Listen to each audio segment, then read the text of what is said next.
hakikat harta sebagaimana hadis. Dalam hadis disebutkan yaqulul abd mali mali. Seorang hamba mengatakan mali mali, ini hartaku, ini hartaku. Wa malahu min malihi illa salas. Tidaklah itu bukan hartanya melainkan 3 hal saja. Yang pertama, ma'akala ya fa'afna wa ma labisa fa'abla wa ma anfaqa faqtana'a fama siwa dzalika fama siwa ghair zalika fadzahibun wa tarakahu. Kama qala Nabi sallallahu alaihi wasallam. Jadi katanya Nabi sallallahu alaihi wasallam. Jadi seorang hamba berkata, coba lihat mali mali, ini hartaku, hartaku, hartaku. Lihat mobilku, mobilku, mobilku, rumahku, rumahku, rumahku. Tanah, tanah, tanah, tanah. Ini semua tanahku. Mali, hartaku semua. Kemudian Nabi mengatakan ternyata dia nggak tahu bahwasanya hartanya cuma 3. Hartanya cuma 3. Pertama, apa yang dia makan, kemudian habis. Yang kedua, apa yang dia pakai, kemudian usang. Yang ketiga, apa yang dia infakkan. Inilah yang diharapkan. Ya, selain 3 ini, maka zahibun, dia akan pergi, watarakahu, dan dia akan tinggalkan untuk ahli waris. Dia akan tinggalkan. Jadi dari hadis ini, hakikat harta, katanya Nabi SAW, harta itu cuma 3. Apa yang kita makan, apa yang kita pakaikan, dan apa yang kita infakkan.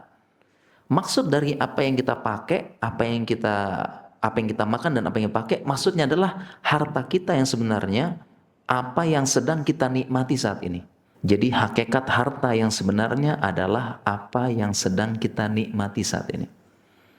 Berarti kalau harta saya sekarang, harta saya yang sebenarnya, baju yang saya pakai ini, HP yang saya pakai, ya, di rumah ada mobil, ya, kemudian di rumah ada motor, ya, saya beli rumah, itu harta saya yang sebenarnya. Selebihnya katanya Nabi, itu bukan hartamu, sekedar disimpan dan dikoleksi. Memang itu hakikat harta yang sebenarnya yang sedang kita nikmati saat ini. Kita punya uang tabungan di bank, selama uang itu kita tidak pakai, bukan harta kita, bukan. Jadi hakikat harta kita yang sebenarnya yang kita nikmati sekarang. Selebihnya koleksi, kita tidak nikmatin, bukan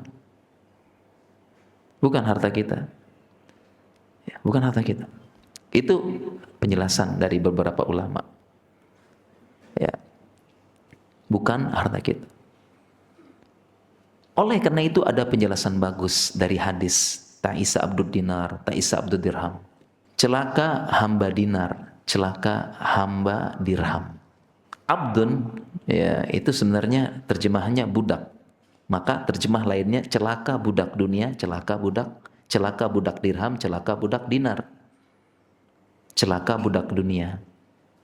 Dan di sini, dan kata-kata dinar dijelaskan oleh Ibnu Katsir, asal katanya adalah din wan nar.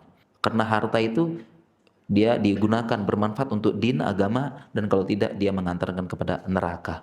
Itu asal kata dinar menurut Ibnu Katsir. Jadi penjelasan hadis ta'isa abdud dinar, ta'isa abdud dirham, celaka hamba dinar, hamba dirham, celaka hamba dunia. Terjemahnya celaka budak dunia, celaka budak uang. Terjemah kita sekarang celaka budak uang.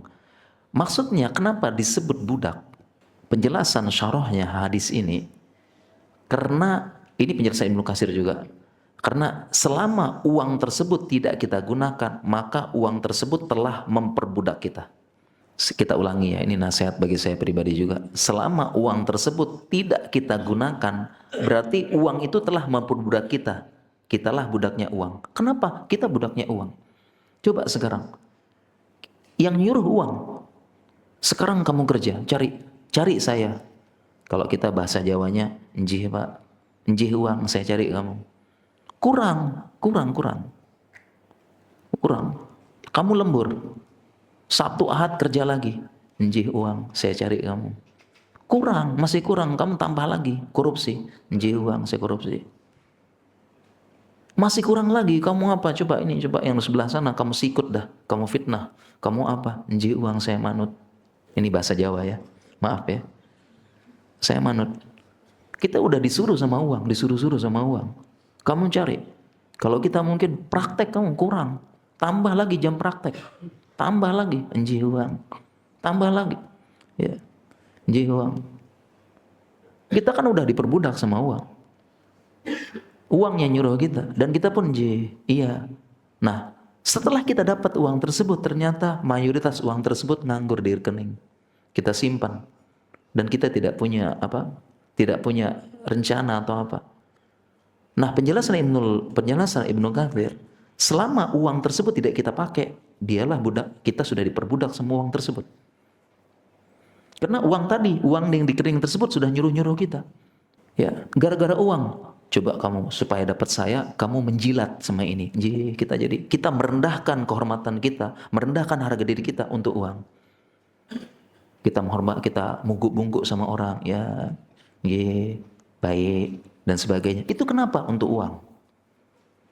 Uanglah yang nyuruh kita, kamu tunduk, hormat. Kalau bisa, kamu puji-puji dia, kamu jilat dia. Iya uang, baik uang. Ya, baru setelah itu kita dapat uangnya, kita simpan. Uangnya cuma enak-enak di rekening begini ya, udah. Budakku cari yang banyak, cari yang banyak. Ya. Ini penjelasan dari Ibnu Katsir. Kenapa disebut dengan abdud dinar, abdud dirham? Karena kita diperbudak sama uang. Selama uang tersebut tidak kita pakai, berarti kita sudah diperbudak sama uang tersebut.